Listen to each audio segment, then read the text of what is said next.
I've been to hundreds of institutions, and they get a sick feeling in the pit of my stomach whenever I come. This is the search to uncover Ukraine's most shameful secret. Oh my God. This is his ribs. This is his ribs hanging out. It's a nightmare. It's a living hell on earth. We're with human rights investigators Eric and Helena, exposing the abuse and neglect of disabled people. There is nothing we can do to help this child. Unfortunately, nature has decided their fate. They're in pain. And you're not doing anything to help.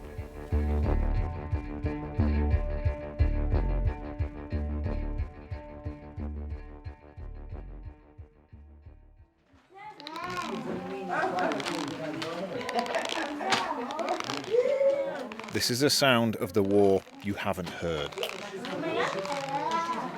Anna's teeth grinding anxiety hints at the hidden trauma of Ukraine's disabled children. They are nervous, disorientated, and distressed. And they've been dumped in a place that can barely cope. Because of their disabilities, they're not treated as human beings. They're only kept alive here. These are teenage girls brought here from an orphanage in the east to escape the fighting. What must be going through young minds like Daria's? And she is blind. She can only hear what's going on around her. Just as we came in here, we saw the children being given books to read, or at least to look at, but it appears that's probably been done for our benefit.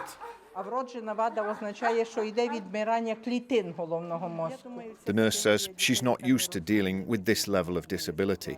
She says she believes the girls don't know what's happening to them. These children do not understand the situation they are in. The most important thing for them is to have something to eat, because they don't understand anything else. She asks, what intellect can you see here? She tells us Oksana can't speak because of severe learning disabilities, but Helena makes a connection. She says in a full sentence that her toe hurts. А що з пальчиком зробити? Він он красний. Красний. Может, ботиночки надавили? Надавили ботиночки? Да, да. Ботиночки? Нет, нет. And just like that, Oksana, a child the nurse says is without intellect, is holding a conversation. Пальчик болит, я слышала, да. Да. Помазать тебе чем-то? Да. Чем? Сейчас придет. We've heard this a lot when the doctor says there's no intellect here, a child is nonverbal, they cannot say a phrase or a sentence, they can only use separate words or sounds.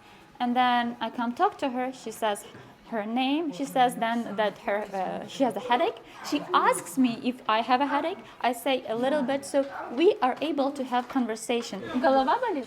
Да! The biggest, saddest thing I see is underestimating the potential of children and letting them languish. To me, human dignity is undermined here. These homes are relics of an outdated system. The director insists one of the older residents sings for us.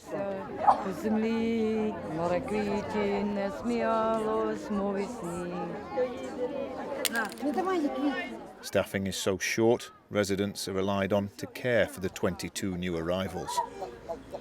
And the boss couldn't believe how they were left here when their carers fled. They were so selfish that they ran out of here as fast as they could. I thought they'd come here and tell us who had epilepsy, who was incontinent, and so on. But then they sat here till lunchtime and left. I don't like criticizing my colleagues, but this is not the way it's done. Are you certain you can give these children the care they need?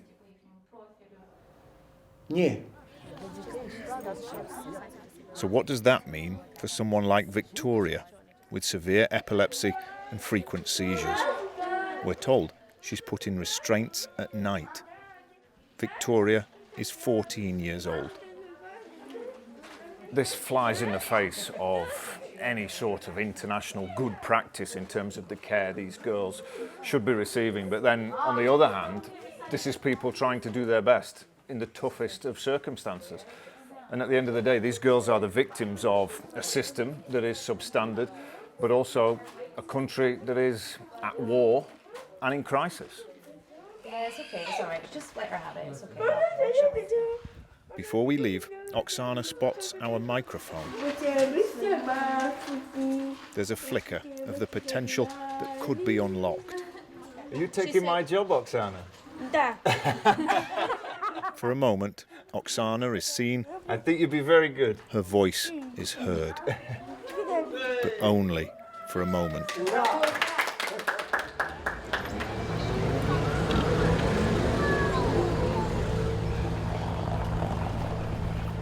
So many lives have been upended by the war. But Ukraine's network of institutions long predates the invasion. Every day, every week, every month that the child is in that facility, they are losing part of their life. These are factories of disability. And there are nearly 700 of them. So what are your feelings as you approach another of these places? Heavy feelings. I have a heavy heart. Thousands of children live like this, out of sight, locked away. Look into these cots and you see the smothered potential and stunted growth of lives stolen by a state system that is stuck in the past.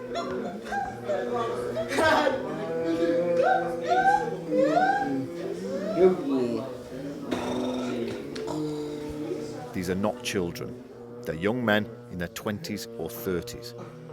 What you have here is failure to thrive, because this is this person's life. Inside this crib, This is all of the stimulation he has. this is not just malnutrition from the start of the war. This is a sign of malnutrition over a lifetime. This person is dying a slow death in this bed. And some of the youngest new arrivals, evacuees from the east, are the most in need. Oh my God. This is his ribs. This is his ribs hanging out. To have this kind of lack of development, that is a product of many years of neglect. He's skin and bones. The need is great, but improving life here can be as simple as this. Oh, there he is. There he's reaching out. There's a fist bump. This guy is capable of much more. Look, he smiles, he responds, he appreciates touch. Yeah, hi, how are you doing? How are you doing? When was the last time someone reached into your crib and actually touched you? You could use a little more than this crib, couldn't you? It would be great to get out and do something. Hey, that's a good smile. And here's how lunch is served. By hand, in bed. Oleg's face is pale from years of confinement.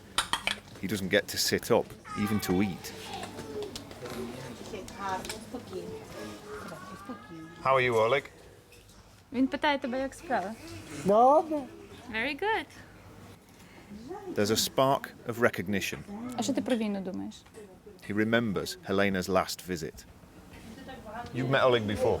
Yes, I've been here about 7 years ago and Oleg was here. А це ти? Я? Що я? Ні, той. Його як звати? Так. Ден. Де? Ден. Він журналіст. Ого. Hi. It's good to meet you. He said, oh wow, you're a journalist. Він каже, приємно познайомитись з тобою. Да? It's my pleasure to meet you.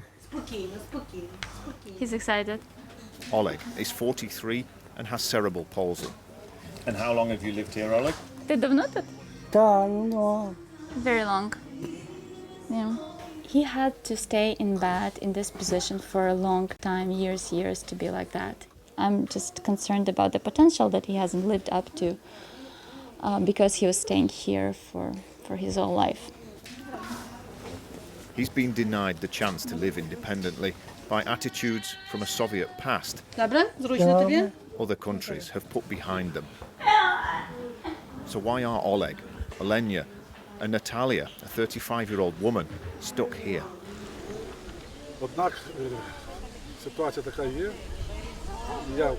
This is the situation as it is. I'm sure that for these children, instead of being in dysfunctional families where they could be uncared for, without food, here we have all the essentials. Here, taking care means providing. There's a sense facilities, equipment, the farm take priority. You have 100% of bread that they bake. Self-sufficiency is something to be proud of. And the director's keen to show off a washing machine bought with international funding. It's very easy to place a washing machine into the group setting and say, to tick the box, we helped, rather than think about how can we make life of these children better. Not only them as physical objects that they need clean clothes, but how can we actually help each child to reach their full potential and both physically and mentally. And there will be pressure to improve these young people's lives. Now Ukraine's a candidate to join the European Union. Here, there's some acknowledgement they need more than this. We don't need material support, but we definitely need advice from doctors or other organizations, because I understand nothing is ideal. An hour away. Another institution with its own unique sights and sounds.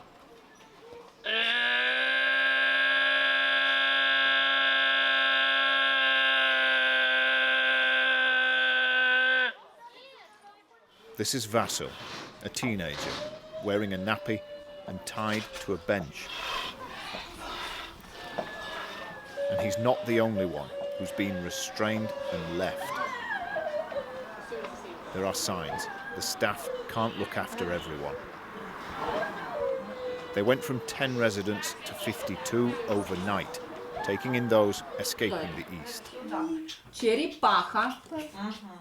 Like Sasha, carrying the trauma of war and the bewilderment of a new home. There is extra help. One-to-one support provided by international funding, which also pays for this physiotherapy to unlock Victor's gnarled limbs, rigid from years of institutional neglect. It's another painful illustration of a system that can seem rough and uncaring.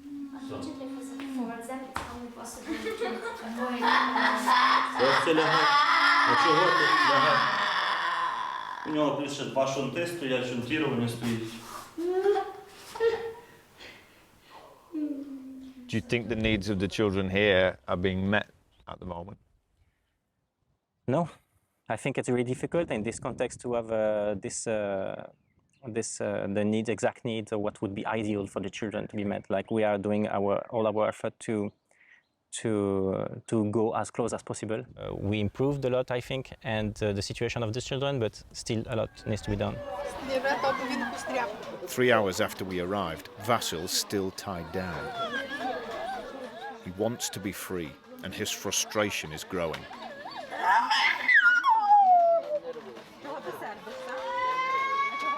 Vasil, like so many in these places, is not an orphan. His parents have come to see him. But they're among the few who visit their children. Vasil's mum and dad were told to give him up when he was 5. He's now 18. And what was that like to place him here rather than to have him at home? З дружиною приймали це рішення. When your child is ill and we couldn't help him, it was extremely hard for us. We were told that for him it would be better to stay here, because our apartment is on the 2nd floor. Vasil couldn't sleep at night. He was crying, throwing things, and breaking the dishes. We had no choice, because our neighbors were constantly complaining about the noise. Ми якби переключили свою увагу на нього, но тим не менше. A parent's heart can't forget their own child. If we lived in the UK, our son would probably live with us. We love our country. I am proud to be Ukrainian. But we need to have this support from our state. We would like to have better conditions and more staff, of course. But this is the reality. The reality for generations of young Ukrainians. Their parents, the staff, everyone persuaded these institutions are where disabled people belong. Everyone, except perhaps Vasil.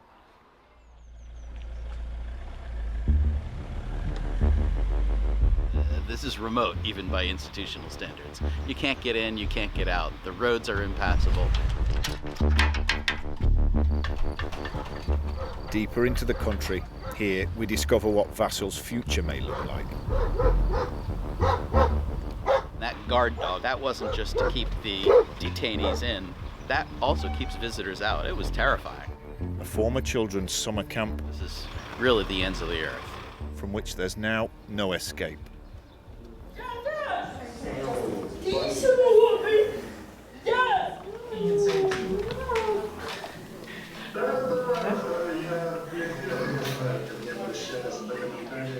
These young adults will spend the rest of their lives here. Like Antonina, who's 26, tied down by staff in a system devoid of humanity. The nurse says there's nothing she can do to help Antonina. She says, unfortunately, nature has decided their fate. And it's this system that looks Natasha in the eye and says this is all you're worth. The doctor says they have a bath once a week, but there aren't enough staff to take everyone outside. So most of these young people barely ever leave their beds and rarely see beyond these walls. So there's some children that it's not possible to take them outside. Yeah. And down the corridor, we find Lesha, who does something you would not believe. So whenever he's unattended or his hands are not restrained, he takes his eyes literally out. Imagine what drives a young man to this. So she thinks that probably he does feel pain, but maybe not. Again, he's putting his fingers into his eyeballs right now. She says that this is a big problem for her. She has to either carry him around after her or just constantly be watching him. But she's watching 2 rooms. 2 rooms, 12 people to watch on a shift that is 24 hours long. And next door, there's more desperate need. The staff are consumed by the hopelessness of an unfeeling system that reduces life to this. It's like a work, so you get used to it. And she says that she pities them, but somebody has to do it, somebody has to watch them. We've seen children in distress, some of them clawing their own eyes. He does it all the time, and it's not the first time he has shocked people. Do you think they're actually feeling pain? Yes. They're in pain. And you're not doing anything to help. We try to help them. It doesn't mean that we are doing nothing, but our abilities are very limited. We're not able to change either the situation or a patient. They are as they are. But you're a medical doctor, you're qualified. You know what these children need. Ви знаєте, що їм потрібно. And you know you're not meeting that need. І ви знаєте, що ви не можете це забезпечити. It's not just our institution, it's the way the system in Ukraine works. How do you come to work every day in a system that can't meet the needs of the children it is looking after? It doesn't mean it works badly and we don't meet children's needs.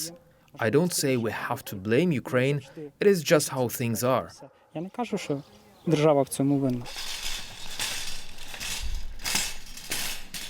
And there it is, the long, stubborn shadow of an outdated Soviet system that darkens these places and the mindset that sustains them, dehumanizing and condemning disabled people. It's intolerable. If Ukraine wants to be part of the Western world, a law-abiding democracy, it can't write off children with disabilities. They're part of the picture. You can't have democracy without basic human rights for your most vulnerable citizens.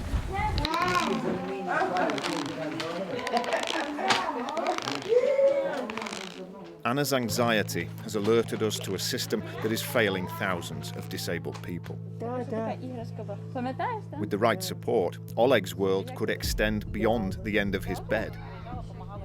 And with a different approach, Vasil's family wouldn't have to say goodbye.